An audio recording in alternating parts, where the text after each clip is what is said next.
An ex-librarian and concerned parent has shown me some LGBTQ plus books in a library at a Catholic school in Melbourne, which welcomes people of all gender identities and sexual orientations. This video looks at one of those books, but there's a lot more to go. An ABC article by Edelstein informs us that understanding of the LGBTQI plus community involves continuous learning, or as postmodernists might take delight in, a continuous growing number of oppressed groups. The educational article explains that I stands for intersex, once known as hermaphrodite. A is asexual, people not interested in sexual relationships, but they also can be interested. Gender fluid people swap between masculine and feminine personas depending on how they feel on the day, week or month or minute. Sexual fluid people change their sexual interests from day to day or in longer terms. Pansexual people are attracted to all the above and can be all the above. Gaycenter.org tells us that the plus in LGBTQ+ is used to signify all of the gender identities and sexual orientations that letters and words cannot yet fully describe. So expect more. Also expect more subsets, such as TPOC, TPOC, which is a trans person of colour.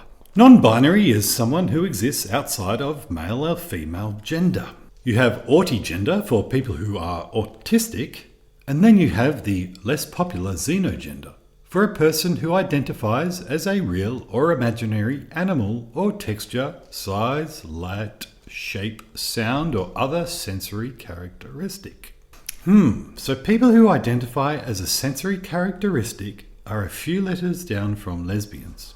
Okay. Although the recent Let Women Speak event demonstrated that Victorian Liberals like to prevent conservative women from speaking as Liberals, there was also a lesbian speaker most upset with how young lesbians are being led down the irreversible path of transitioning. Worth a re-listen.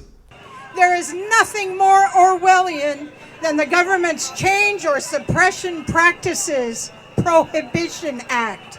They should have called it the the Gay Away Act. They legislated large fines, jail sentences, and parents losing their children. If a child says they are the opposite sex, no one, not a therapist, not social worker, not parent, nor doctor, is allowed to explore other factors. Depression, anxiety, eating disorders, not a factor. Bullying, abuse, family issues, not a factor. Could the girl be a future lesbian? Not a factor. They only say, here are your puberty blockers, hop on the conveyor belt. It is state-enforced child abuse. It is state-enforced homo hatred. It is state-enforced experimentation on the bodies and minds of mostly girls. They are destroying the bodies of a whole generation of lesbians. Dan Andrews, ABC, SBS, Royal Children's Hospital. It is well past time to take your sausage fingers out of your ears. Most of us here are from the left, and we are angry. For saying such things as we don't want adult males in bathrooms with young girls, they were mobbed by a much larger group of young Marxists.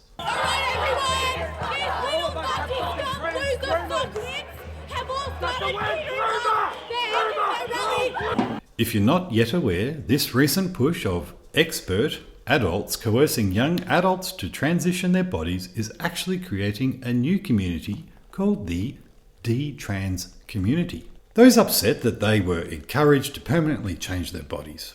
But I don't expect to see irreversible damage by Abigail Schreier on the shelves for young adults anytime soon. The first recommended book on offer for the LGBTQ+ young adult community at this Catholic school in Melbourne is Ruin Song by Julia Ember. From skimming over the first half, it's well written and pretty tame. Just about a young female growing up in a kind of magic world, and she's a lesbian. The next book on the romance/LGBT+ list is Love and Other Disasters by Anita Kelly. The author is a non-binary librarian using they, them, their pronouns and celebrates queer love in all its infinite possibilities.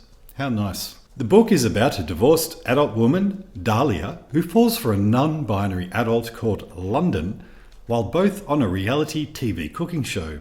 They're both around 28 years old, mind you.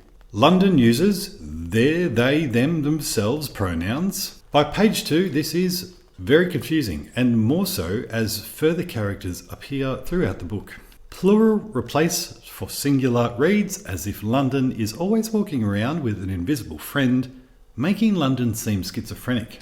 London explains their pronouns to contestants to avoid awkward misgendering, but an older white straight woman didn't immediately bow down to this grammatical leap into the abyss and becomes the baddie, and despite doing nothing, is labelled as a transphobe.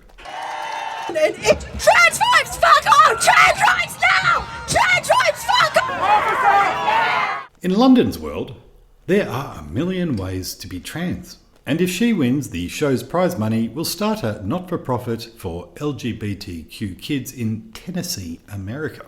There's a completely unnecessary Klaus Schwab eating bugs box-ticking moment when London overhears two other contestants, I quote, "America needs to get up to speed on the insect scene. We're entirely too cocky about our proteins here." Exactly, Jacob said, who ate amazing beetles in Brazil recently. After thinking about serving insects, non-binary London starts falling for Delilah. By chapter 5, they're bonding by fantasizing about abusing a rude male contestant, some light torture, crushing his nuts, and then darker imagery with knives. But I suppose the author's next book might have two men fantasize about rubbing chili into a woman's privates because she deserves it. By chapter 9, London fantasizes about a utopia where we're forever finding new ways to describe sexuality and that this can only bring about more freedom. Chapter 12 is dedicated to an explicit adult sex scene between two adults, Delilah and London. I mean explicit. I cannot quote it here. The next chapter remembers the explicit adult sex in detail and continues with sexual fantasies. Then there's some random stuff that happens on the cooking show. This 3-word quote pretty much sums up chapter 14, F me now. Another whole chapter of explicit sex. Because the cooking show has started to air on TV while they're still filming for new shows, society via social media are either getting behind the oppressed non-binary character or the old straight white boring female.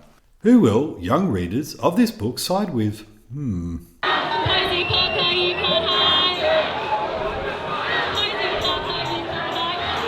It's not your language that's being destroyed and erased, it's ours. Get them out! Get them out!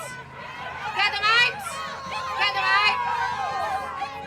There are various reminders that London's dad is a bigot because he won't use London's pronouns and he is later threatened with excommunication. What a tosser. Then we're back into explicit sex for 3 and a bit pages. Yell for me, Dahlia. Make me. In one smooth motion, their fingers never slowing inside her. London dropped to their knees. For underage people. Dahlia is kicked off the show and then breaks ways with London in a bad way. London is in a bad way. London is feeling pretty crappy, but is now consoled by her adoring fans, including a senior citizen who thanks London for changing the world by coming out as non-binary on TV. Yeah, okay. London beats the straight white evil woman and now $100,000 richer can start her LGBTQ+ not-for-profit, and Delilah and London reunite to live happily ever after. But not before they nearly have sex in the now empty cooking show kitchen. We then skip 3 months and the epilogue begins. Dahlia gripped London's hair in her hands.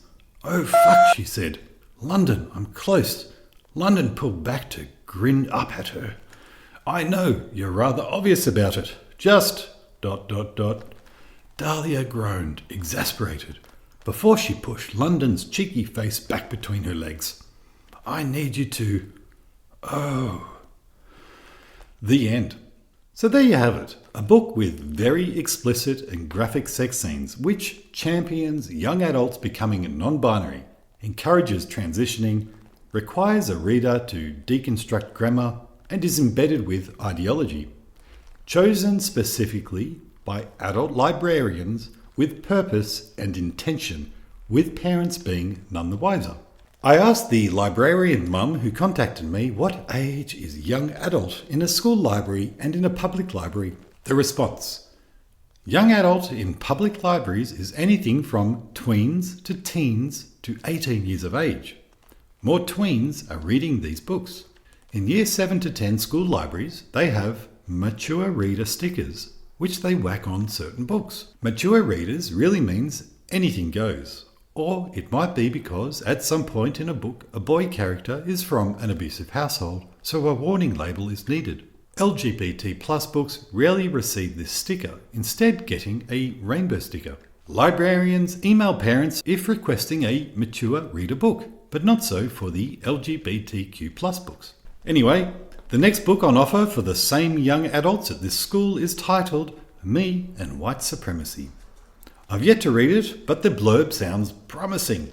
Me and White Supremacy teaches readers how to dismantle privilege within themselves so that they can stop, often unconsciously, inflicting damage on people of colour and in turn help other white people do better too. Looking forward to reading that book.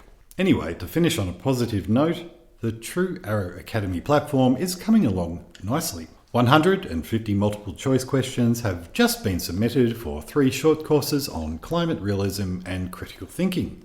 Once it's ready, it will then be just a matter of scaling up the number of presenters from across Australia and internationally, and then a whole bunch of other things as well. To stay in touch with the developments, join the True Arrow email list over at truearrowevents.com. Stay tuned. Thank you. I now have to read that book. Can't wait to undo my white privilege. And transitioning children is